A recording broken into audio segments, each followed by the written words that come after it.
What about Jason Kipnis, who has been sidelined? Terry Francona has some decisions to make at third base. Who's he going with and why? Yeah, he ended up picking rookie Yandy Diaz. And this was sort of a chain reaction decision.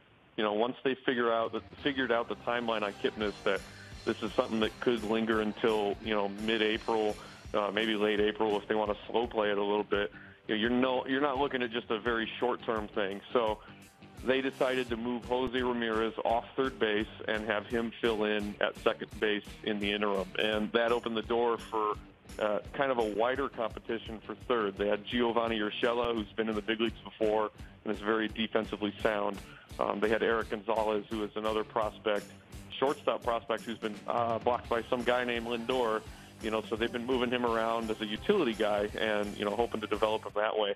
And then they had Yandy Diaz, who's a Cuban prospect, number 10 on the MLB.com prospects list for the Indians. And, he just had an incredible camp. Last year he was training as an outfielder. This spring, when the need arose, he went back to third base where he had played in the past. And it was like a guy cramming for a test. He was out on those backfields every morning. They were coming up with unique drills to really test him defensively, because he wasn't at the same level defensively as Gonzalez or Urshela.